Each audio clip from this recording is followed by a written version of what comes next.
में एक किसान था, बड़ा भोला भाला, अनपढ़ था, ज्यादा पढ़ा लिखा नहीं था। किसान अपनी खेत में खेती कर रहा था, तभी एक महात्मा उसके खेत में आ गए और महात्मा आके बोले, भाई हमको कुछ भोजन प्रसाद पवाओ। किसान बोला, अरे महात्मा आए, भैया इनको प्रणाम करो।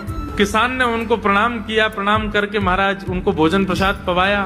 कहा, महात्मा जी आप आए हैं, मुझे कोई गुरु मंत्र दे जाओ। महात्मा जी ने सुंदर गुरु मंत्र दिया, द्वादशाक्षर मंत्र दिया। बोले ये तो बहुत कठिन है, इतना कठिन नहीं, सरल सा दो। अष्टाक्षर मंत्र दे दिया। बोले ये भी कठिन है, कोई और सरल दे दो। महात्मा बोले कुछ नहीं, तुम इतना कृष्ण चंद्र बोल दिया करो बस। कृष्ण चंद्र बोले हाँ, इसी का नाम, यही तुम्हारा गुरु मंत्र है। इतना भोला बेचारा याद करने लगा, उसको याद ही नहीं होवे कृष्ण चंद्र कृष्ण चंद्र कृष्ण चंद्र। अब भूल ना जाऊं इसके लिए बोलता रहता था 24 घंटे, कृष्ण चंद्र कृष्ण चंद्र कृष्ण चंद्र। अपने खेत में हल जोत रहा था, कृष्ण चंद्र बोल रहा था। इतने में उसकी पत्नी आ गई, अरे सुनो तुम्हारे लिए भोजन लाई हूं, जल्दी कर लो। बोले कृष्ण चंद्र कृष्ण चंद्र। पत्नी पीछे लग गई, पीछे, भोजन तो कर लो, रोटी तो खा लो, ठंडी हो जाएगी। बोले अरे तू पीछे मत पड़, मैं भूल जाऊंगा, गुरुजी ने मंत्र दिया मुझको।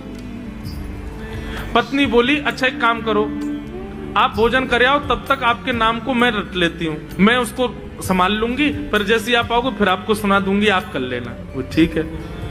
बोले क्या बोलना है? बोले कृष्ण चंद्र। पत्नी बोली ठीक है। अब कृष्ण चंद्र बोलने लगी पत्नी, कभी कहीं जाए कभी कहीं जाए, कुछ करे। वो कृष्ण चंद्र बोलते बोलते घसीटे चंद्र हो गया। लौट करके अपने पति के पास, पति बोल, हाँ वो मैं भोजन कर लिया, जल्दी गुरु मंत्र सुना दे मुझको, क्या था मैं तो भूल गया। बोले घसीटे चंद्र। वो उसी से ही हल जोतने लगा, घसीटे चंद्र। आकाश में वैकुंठ में बैठे हुए वैकुंठनाथ भगवान प्रसन्न हो गए और प्रसन्न होकर के बोले, लक्ष्मी जी हम जा रहे हैं। बोले कहाँ? बोले एक किसान का उद्धार करने जा रहे हैं, उसको वैकुंठ लेके आएंगे। लक्ष्मी जी बोली, आपका अशुद्ध नाम बोल रहा है वो, आपका अशुद्ध नाम उच्चारित कर रहा है वो, और आप कह रहे हो कि इसका कल्याण करूंगा मैं। ठाकुर जी बोले, देखो नाम भाव कुभाव अनख आलसहु, नाम जपत मंगल दिश। नाम कैसे भी जपे कोई दोष नहीं है, बस भाव मेरे प्रति होना चाहिए। वो नाम भले ही गलत जप रहा है, लेकिन उसके हृदय में तो मैं ही हूं ना। और एक बात बताऊं लक्ष्मी जी आपको। बोले क्या? बोले ये घसीटे चंद्र अशुद्ध नहीं है, मेरा नाम है ये भी। बोले क्यों? बोले जब हम छोटे थे तो बाल लीला कर रहे थे ब्रज में, यशोदा मैया खूब नहलाती धुलाती और बढ़िया सुंदर श्रृंगार करती, लेकिन हम पूरे नंद भवन में घुटमुन चल चल के कभी नीचे लुढ़क करके कभी ऊपर गिर के सब माला तोड़ लेते, अस्त व्यस्त वस्त्र कर लेते, घुंघराले केशों के ऐसे भुज्जा बना लेते, ऐसा रूप बना लेते। यशोदा मैया बोली, आओ मेरे घसीटे चंद्र, सुबह कृष्ण चंद्र बना के भेजती हूँ, घसीटा चंद्र बन के आता है शाम को। तो बोले तब यशोदा मैया ने हमारा नाम रखो घसीटे चंद्र, तो इसलिए शुद्ध नाम है। तो ठाकुर जी के बहुत सारे नाम हो गए, कनुआ, गोपाल, गोविंद, माधव, कन्हैया।